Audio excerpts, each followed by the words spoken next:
रोज की तो चाय बनाएं और दही बनाएं। हेलो दोस्तों, तो कैसे हैं आप सब। तो आज हम करने वाले हैं एक नया कार्य जो कि लिया गया है आपकी पुस्तक रिमझिम कक्षा 3 एनसीईआरटी के पाठ जब मुझको सांप ने काटा के बाद। और उसके लिए आपको खोलनी पड़ेगी अपनी पुस्तक और निकालना पड़ेगी पृष्ठ संख्या 112। तो जल्दी से खोलिए अपनी पुस्तक। तो यहाँ पे क्या लिखा है, बच्चों के पत्र। तो यह एक पत्र है जो कि किसी ने किसी को लिखा है और यहाँ लिखा है बच्चों के पत्र। तो शायद किसी बच्चे ने ही लिखा होगा ये पत्र किसी को। अब किसको लिखा है ये बात अभी हमें थोड़ी देर में पता चलेगी, और क्या लिखा है और किसने लिखा है यह भी हमें पता चलेगा। तो शुरू करते हैं यहाँ से। कैलाश कॉलोनी 19 नवंबर 2005। प्यारी मौसी, नमस्ते। मौसी, आपकी याद आती है। जब आप नहीं होती तो मुझे रोना आता है। मौसी, जरूर रक्षाबंधन पर आना। मौसी, भाई और बहन कैसे हैं और आप कैसी हो। हम यहाँ ठीक हैं, लेकिन छोटे भाई को बुखार आ गया था। अब तो वह ठीक है। मौसी, हमारे घर कब आओगी। मौसी, जरूर आना हमारे घर, हम पार्टी बनाएंगे। ममता और रोहित पढ़ने जाते हैं तो उनसे कहना कि वो दोनों ध्यान से पढ़ें। राहुल तो रोता है, कहता है कि मुझे मम्मी के पास जाना है। हम किसी दिन आएंगे। मौसी, मैं पत्र बंद करती हूँ। छोटे भाई बहन को प्यार देना। आपकी बेटी राधा। तो यह पत्र लिखा है राधा ने अपनी प्यारी मौसी को, यह बताने के लिए कि राधा को अपनी मौसी की कितनी याद आती है, और यह भी बोलने के लिए कि वह जैसे ही उसकी छुट्टियां पड़ेंगी या कुछ भी होगा या वो फ्री होगी तो वह कहाँ जाएगी, अपनी मौसी के घर जाएगी। और वह बता रही है कि वह कितना ज्यादा याद करती है अपने भाइयों को, अपनी बहनों को, जो कि उसके मौसी के घर पे रहते हैं, है ना। तो यह पत्र लिखा है राधा ने अपनी प्यारी मौसी के लिए। तो चलिए पढ़ते हैं एक और पत्र। अरेश कॉलोनी, भोपाल, 10 अप्रैल 2005। आदरणीय बुआ जी, नमस्ते। आशा है आप वहां ठीक होंगे। मेरी यहाँ परीक्षा होने वाली है। इस बार माँ ने कहा है कि गर्मी की छुट्टियों में हम सब आपके पास आ रहे हैं। मुझे आपकी बहुत याद आती है। मुनिया, दादी और राजू भैया कैसे हैं। हम सब छुट्टियों में खूब खेलेंगे। गांव में आम भी ढेर सारे खाएंगे। मैं आप सबके लिए यहाँ से क्या लाऊं। बुआ जी, जब मैं आऊंगी तो आप मेरे खाने के लिए मालपुआ की तैयारी करके रखना। बाकी बातें मिलने पर करेंगे। आपकी बेटी महिमा। तो यह पत्र किसने लिखा है, यह पत्र लिखा है महिमा नाम की एक बालिका ने। और किसको लिखा है, लिखा है अपनी बुआ जी को। और कब लिखा है, लिखा है 10 अप्रैल 2005 को।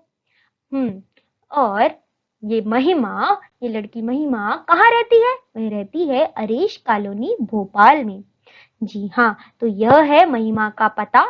जब लिखा है उसने उस दिन के दिनांक। फिर किसको लिखा है, अपनी बुआ जी को। फिर उसने बहुत सारी चीजें लिखी हैं यहाँ पर कि उसकी परीक्षा होने वाली है और छुट्टियों के बाद वह अपने बुआ के घर जाएगी। और उसने अपनी बुआ को यह भी कहा है कि जब वह आए तब वह उनके लिए मालपुए की तैयारी करके रखे। तो यह सारी चीजें उसने यहाँ पर लिखी है। और आखिर में उसने लिखा है आपकी बेटी महिमा, मतलब अपना नाम लिखा है। जी हाँ, तो हमने पढ़े 2 पत्र। अब देखते हैं इन दोनों पत्र की समानताएं कि दोनों पत्र में क्या-क्या समान था। तो पहली चीज जो दोनों पत्र में समान थी वह थी घर का पता।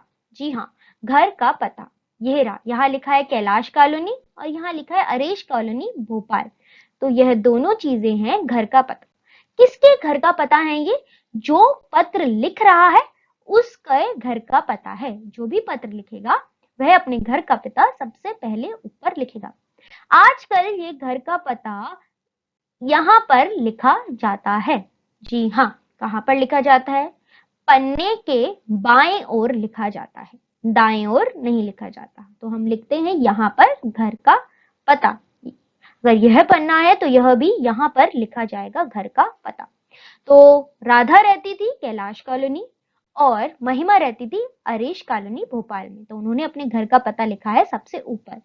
उसके बाद आती है दिनांक। जी हाँ, दिनांक। यह रही इस पत्र की दिनांक और यह रही इस पत्र की दिनांक। तो यह पत्र लिखा गया था 19 नवंबर 2005 को और यह वाला पत्र लिखा गया था 10 अप्रैल 2005 को। जी हाँ, तो अब यह दिनांक भी इस बाईं ओर ही लिखी जाती है, दाईं ओर नहीं लिखी जाती। जी हाँ, ये मार्जिन के बगल में, ये जो रेखा आप देख रहे हैं इसके बगल में ही लिखी जाती है। 19 नवंबर 2005 यहाँ लिखा जाएगा बाईं ओर। जी हाँ, तो पहले आता है घर का पता, जो लिख रहा है पत्र को उसके घर का पता। उसके बाद आती है दिनांक और उसके बाद क्या आता है? उसके बाद आता है संबोधन। संबोधन क्या होता है? हम जिसको पत्र लिख रहे होते हैं उसका नाम या वह हमारे क्या लगते हैं वह। जैसे कि यहाँ पर है प्यारी मौसी। क्या है? प्यारी मौसी। और यहाँ आदरणीय बुआ जी, आदरणीय बुआ जी। तो यह हो गए संबोधन। हम किसे संबोधित कर रहे हैं? पत्र किसके लिए लिख रहे हैं ये पत्र? तो उनका नाम यहाँ पे लिखा जाएगा। अगर कोई आपसे अनुज है तो आप लिख सकते हैं मेरे प्यारे, मेरे प्रिय, और कोई बड़े हैं तो लिख सकते हैं आदरणीय, प्यारी, यह सारी चीजें। अब संबोधन के बाद यह जो बड़ा बड़ा जिसमें हम पूरा पूरा लिखते हैं कि हमें पत्र में लिखना क्या है, हम क्या कहना चाहते हैं, हमारी जो मुख्य वार्तालाप है, हमारी जो मुख्य बात है वो हम लिखते हैं यहाँ पर, उसे कहते हैं विषय। क्या कहते हैं? विषय। तो यह रहा इस पत्र का विषय, जहां पे उसने लिखा है कि, जहां पे राधा ने लिखा है कि मौसी मुझे आपकी बहुत याद आती है और मौसी रक्षाबंधन पर जरूर आना, भाई बहन कैसे हैं, हम यहाँ पे सब ठीक हैं। तो जो भी सारी बातें राधा को बतानी थी वो उसने यहाँ लिखी है और इसे ही कहते हैं विषय। अब इस पत्र का विषय कहाँ है? ये रहा, नमस्ते, आशा है आप सब ठीक होंगे, मेरी यहाँ परीक्षा होने वाली है। तो यहाँ से लेकर बाकी बातें मिलने पर करेंगे। यह पूरा है विषय। ठीक है, विषय के बाद आता है अभिनिवेदन। ये रहा अभिनिवेदन। अभिनिवेदन क्या है कि आप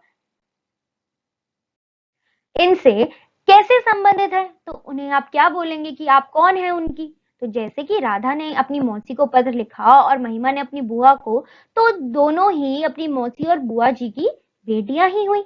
तो दोनों ने लिखा है आपकी बेटी, आपकी बेटी। तो यह हो गया अभिनिवेदन। जी हाँ, और आखिर में आता है लिखने वाले का नाम, जो कि यहाँ पर है राधा और यहाँ पर है महिमा। तो आखिर में क्या आता है? लिखने वाले का नाम। यहाँ है राधा और यहाँ है महिमा। तो यह सारी चीजें एक पत्र में होनी बहुत जरूरी है।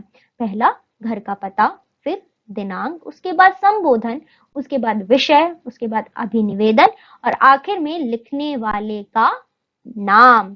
जी हाँ, तो अब हम क्या करेंगे? अब हम स्मिता के लिए एक पत्र लिखेंगे जो कि वह लिख रही है अपनी बड़ी दीदी को। और वह क्यों लिख रही है? क्योंकि जो नृत्य उसकी बड़ी दीदी ने उसे सिखाया था और वह नृत्य उसने अपने विद्यालय में किया और वह अपने नृत्य प्रतियोगिता में आ गई है प्रथम। तो अब वह अपनी दीदी को कर रही है सूचित इस बारे में। तो चलिए लिखते हैं पत्र स्मिता के लिए। तो सबसे पहले क्या आएगा? सबसे पहले आएगा स्मिता के घर का पता। तो मैंने यहाँ लिख दिया लाजपत नगर, दिल्ली। यह हो गया स्मिता के घर का पता। उसके बाद क्या आता है? उसके बाद आएगा दिनांक। तो मैंने लिख देती हूँ आज की दिनांक, जो कि है 20 सितंबर 2021। उसके बाद आता है क्या? उसके बाद आता है संबोधन। प्रिय दीदी, मैं किसे लिख रही हूँ? मैं स्मिता की दीदी को लिख रही हूँ, स्मिता के जरिए लिख रही हूँ। तो स्मिता अगर लिख रही है तो वह क्या लिखेगी? प्रिय दीदी, प्रिय दीदी। अब प्रिय दीदी के बाद विषय शुरू हो जाएगा कि हाँ, कि स्मिता अपनी दीदी को क्या क्या बोलना चाहती है। आशा है कि आप ठीक होंगी। मैं भी यहाँ ठीक हूँ। मैं यह पत्र आपको यह बताने के लिए लिख रही हूँ कि मैं अपने विद्यालय की नृत्य प्रतियोगिता में प्रथम आई हूँ। मैंने उसी गाने पर नृत्य किया था जो मैंने आपसे सीखा था। आपका बहुत बहुत धन्यवाद। जब आप यहाँ आएंगी, मैं आपको अपना पुरस्कार जरूर दिखाऊंगी। आप कृपया कर यहाँ जल्दी आएं। अब यह तो हो गया विषय। विषय के बाद हम क्या लिखते हैं? विषय के बाद आता है अभिनिवेदन। जी हाँ, तो वह है आपकी छोटी बहन स्मिता। जी हाँ, यह हो गया हमारा पूरा पत्र। अब आपको क्या करना है? अब आपको भी एक पत्र लिखना है अपने दोस्त को और उसमें बताना है कि आजकल आप घर में समय कैसे व्यतीत करते हैं, और उनसे भी पूछिएगा कि वह कैसे व्यतीत करते हैं और उन्हें बोलिएगा कि वह भी आपको पत्र के जरिए ही बताएं। तो मिलते हैं अगली बार।